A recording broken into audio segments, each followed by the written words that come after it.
phi công đang điều khiển nha.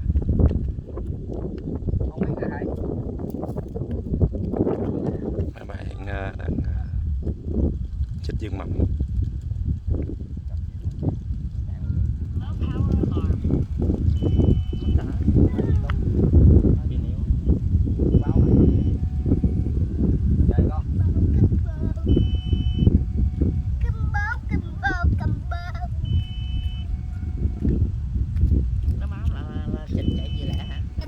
Đang bay về không bay được.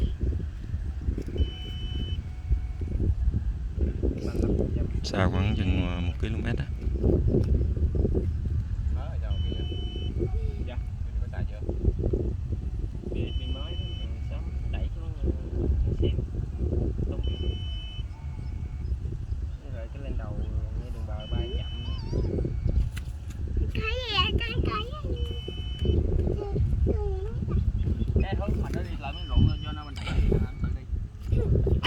Không sao quá hơi nhẹ.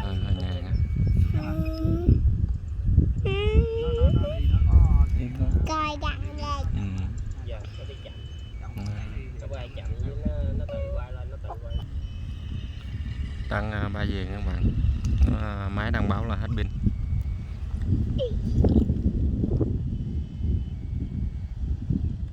Đang trên đường bay về. Tránh cho máy bay ghé. Lẹ, tránh cho máy bay hạ cánh an toàn đi. Chuẩn bị về tới ha bạn.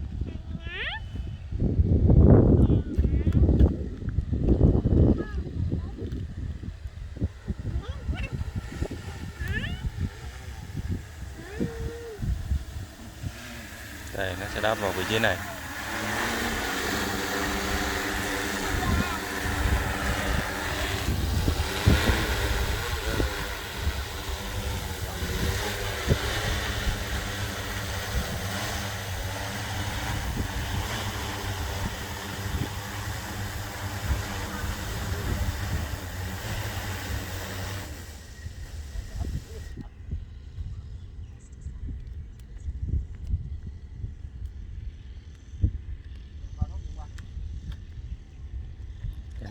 Chuẩn bị hoa cái bình mới nha.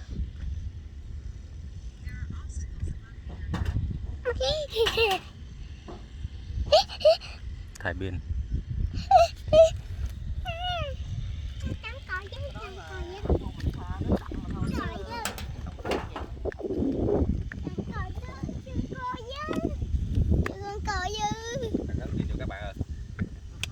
Bị gắn pin vô nha.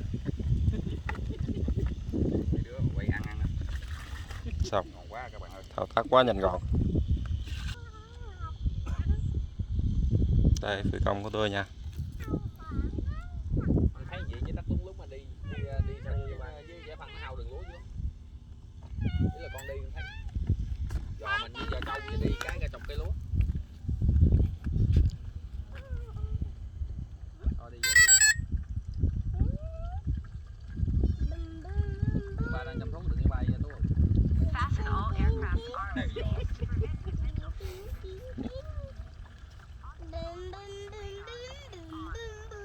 Ngoài đi vô làm để gắn trở lại.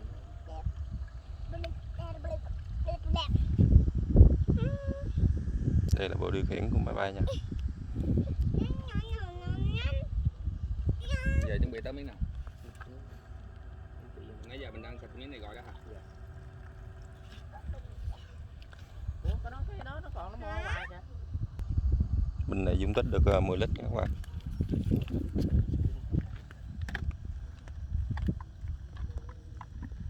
Gì vậy? Rồi ví dụ mình đang bay gì đem vô nhà sạc tất tấu hành rồi gì được không Tú? Được.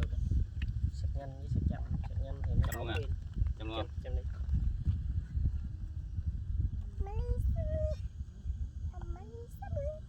Ba này. Ba. Gì thôi đâu. Mỹ lần nào cũng cho mình chứ.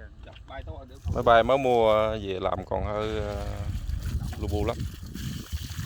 Thao tác chưa có dứt khoát.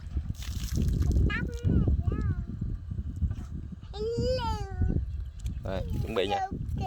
Còn mới người ta ngang không?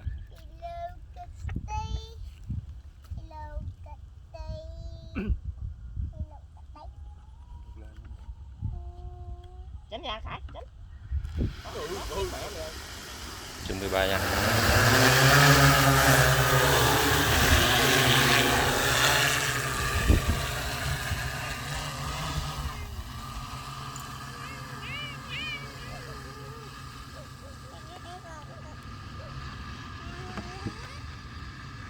Ăn giữ vô tung.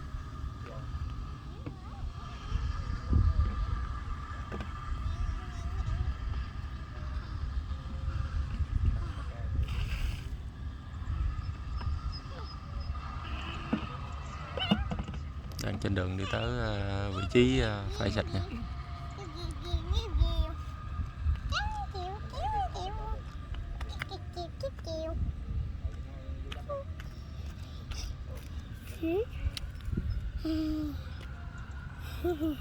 Bắt đầu ngoài ba vô luôn. Ngoài ba vô là qua không cho gặp. Trong ba ra vô. Có xa thì Các bạn nhớ chia sẻ nha các bạn.